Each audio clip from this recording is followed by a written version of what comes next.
সংস্কৃতি।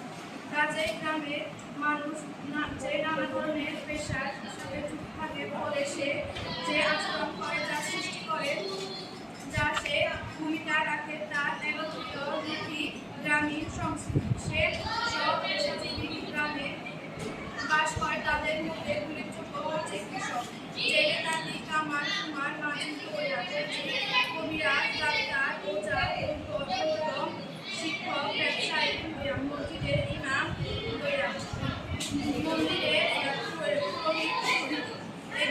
মন্দিরের পুরোহিত।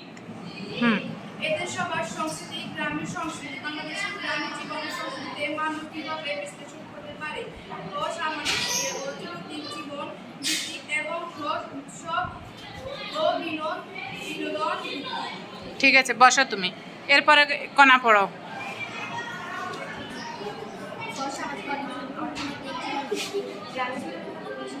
আর একটু জোরে পড়ো। কোনো কোনো মানুষ নিজের জমি আছে, জমির ফসলে তারা জীবন করে, আবার যাদের জমি নেই তারা অন্যের জমিতে কাজ করে জীবনযাপন করে। তাদের জীবন কৃষির সাথে জড়িয়ে আছে। আর কৃষক নাঙ্গল গরু দিয়ে জমি চাষ করতো, নিজের জমিতে সেচ দিত। এখন নাঙ্গল গরুর পাশাপাশি অনেক জায়গায় ট্রাক্টর বা কলের নাঙ্গল দিয়ে কৃষক জমি চাষ করে। জল সেচ করছে শ্যালো বা ডিপ মেশিন দিয়ে। এসব করতে গিয়ে শহরের জীবনের সাথে তাদের অনেকে যোগাযোগ করছে। ধীরে ধীরে গ্রামে শহরে সরাসরি প্রভাব পড়ছে। মাছ ভাতে বাঙালি অনেকটা কিছুকাল আগেও গ্রামের মানুষ পদ্ধতি ছিল। কৃষকের গলায় থাকতো ভাত, শ্রমের বিনিময়ে মজুরিরাও তার হাত পেত। নদীর নালা খাল ফিরে থাকতো প্রচুর মাছের জাল ফেলে মাছ সংগ্রহ করা যেত। এখন অনেক নদী নালা ভরাট হয়ে গেছে। কীটনাশক ও রাসায়নিক সার বেশি ব্যবহৃত করা যায়। এসবের বেশি ব্যবহার করায় এসবের নির্যাস পানিতে পড়েছে। এর প্রভাবে ছোট ছোট মাছ আর মাছের ডিম নষ্ট হচ্ছে। তাই আগের মতো গ্রামে মাছ সহজলভ্য নয়। তবুও গ্রামের মানুষ সাধ্য মতো মাছ, ভাত, শাকসবজি, ডাল ইত্যাদি খায়। নানা ধরনের পিঠাপুলি তৈরি হয়। গ্রামের অনেক শাকসবজি ফলিয়ে নিজেদের খাবারের চাহিদা মিটিয়ে বিক্রি করে থাকে। একসময় গ্রামের মানুষ সাধারণত পোশাক পরতে, অনুষ্ঠান লুঙ্গির উপরে খালি গায়ে অথবা গেঞ্জি বা বধুয়া পরে কৃষিকাজ করতে। কোনো উৎসব অনুষ্ঠানে তারা পাজামা, পাঞ্জাবি বা জামা পরতে। মেয়েরা সাধারণত সুতির শাড়ি পরত। এখন কিছুটা শহরের প্রভাব পড়েছে। কিশোর তরুণ ছেলেরা লুঙ্গি শার্টের পাশাপাশি প্যান্ট শার্ট পরছে। মেয়েরা ফ্রক, সালোয়ার কামিজ আর শাড়ি পরছে। ঠিক আছে, বসো তুমি। এরপর ছেলেদের মধ্যে কে পড়তে পারবে সুন্দর করে? হাত উঠাও। কারা কারা? দ্রুত দ্রুত, একজন মাত্র। পড়ো তুমি। এখানে ও যেখানে শেষ করেছে 21 পৃষ্ঠা। 21 পৃষ্ঠা।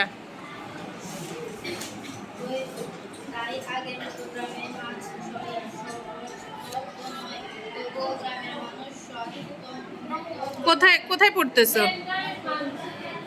ওই যে দ্বিতীয় প্যারার পরে তৃতীয় প্যারা থেকে শুরু করো। আগে অঞ্চল ভেদে।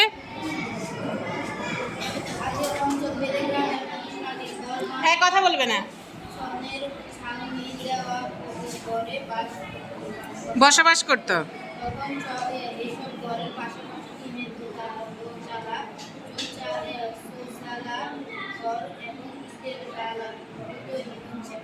চোচালা বুঝতে পেরেছ?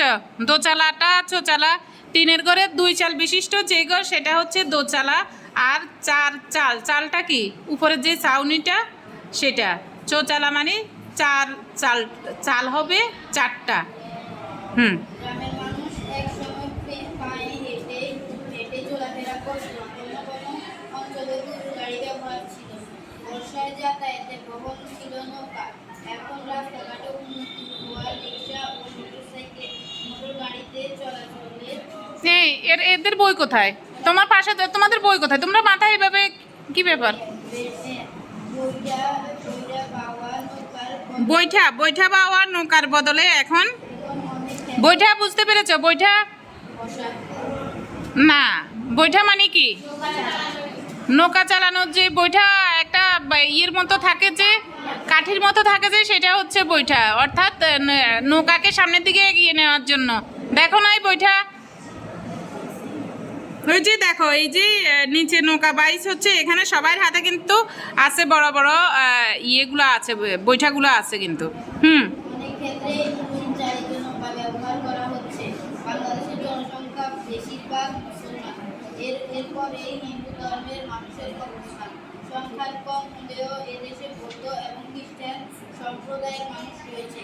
গ্রামীণ জীবনে সকলেই শান্তিপূর্ণভাবে যেই যার ধর্ম পালন করে। ঠিক আছে, বসো তুমি। আমরা এখানে আমাদের গ্রামীণ সংস্কৃতিকে দুই ভাগে ভাগ করা হয়েছে। একটা হচ্ছে সামাজিক অর্থনৈতিক জীবন ভিত্তিক, আর একটা হচ্ছে উৎসব ও বিনোদন ভিত্তিক। অর্থাৎ গ্রামের যে সামাজিক অর্থনৈতিক জীবন, সেই বিষয়গুলো তুলে ধরা হয়েছে। গ্রামীণ মানুষের চাল চলন, তাদের পরিবহন ব্যবস্থা, তাদের খাওয়া দাওয়া, তাদের পোশাক পরিচ্ছদ, সেই বিষয়গুলো কিন্তু তুলে ধরা হয়েছে। এবং আমরা সবাই মিলেমিশে একসাথে বাস করি, হিন্দু মুসলিম, এবং সংখ্যায় কম হলেও বৌদ্ধ খ্রিস্টানও এই দেশে কিন্তু আছে। কেমন? তো এখানে এরপরের তোমার ইয়েটা হচ্ছে উৎসব এবং বিনোদন ভিত্তিক। পিছন থেকে কেউ পারবে পরের ইয়েটা পড়তে, রিডিং পড়তে পারবে? ছেলেরা কেউ রিডিং পড়তে পারবে না পিছন থেকে? মেয়েদের মধ্যে আর কে পারবে? দ্রুত।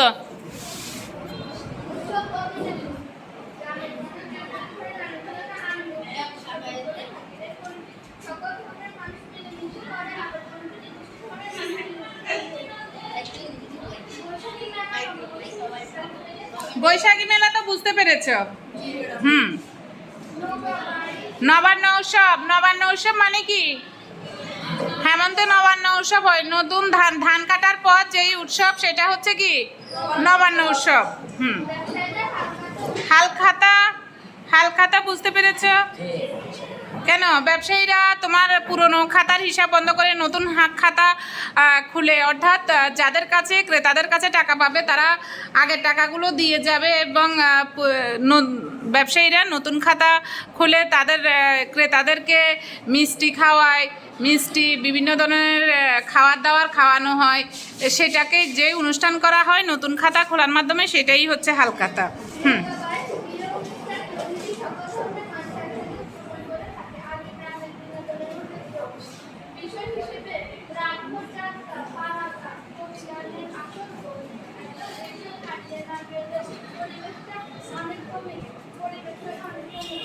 আগে একসময় এগুলো হতো, যাত্রাপালা, পালা গান, কবি গান, তবে এখন আর সেগুলো নেই। ঠিক আছে, বসো তুমি।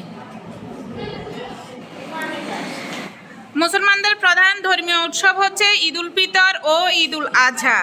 এছাড়া শবে বরাত, ঈদে মিলাদুন্নবী এবং ওয়াজ মাহফিলেও কিছুটা উৎসবের আমেজ থাকে। হিন্দু ধর্মের মানুষ নানা পূজা উৎসব উদযাপন করে, যেমন দুর্গা পূজা, লক্ষ্মী পূজা, সরস্বতী পূজা, দোল পূর্ণিমা, রাস ও রথযাত্রার উৎসব।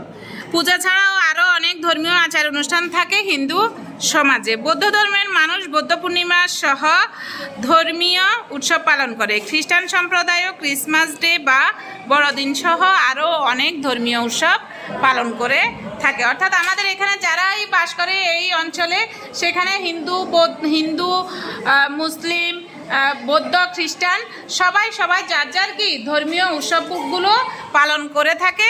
মিলেমিশে সবাই সবার সাথে একসাথে সেগুলো সবাই উদযাপন করে।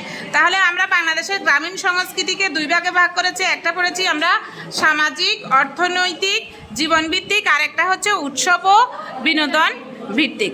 অবশ্যই তোমরা যেটুকু পড়ানো হয়েছে এই রিডিংটুকু বাসায় আবার পড়বে, যে পাঠগুলো পড়ানো হয়েছে, এবং এখান থেকে তোমরা সংক্ষিপ্ত প্রশ্নের উত্তর পাবে, সেই সাথে জ্ঞানমূলক প্রশ্নের উত্তর পাবে, সেই সাথে তোমাদের যে বহু নির্বাচনী প্রশ্ন আছে সেইখানেরও উত্তর দিতে পারবে। তো আশা করছি সবাই ভালোভাবে রিডিংটা পড়বে, এবং আজকে যে পড়া দেওয়া হবে আগামীকাল অবশ্যই সেই পড়াটা তোমরা অবশ্যই ভালোভাবে বাসায় দেখে আসবে। ধন্যবাদ সবাইকে, আবার দেখা হবে পরবর্তী ক্লাসে।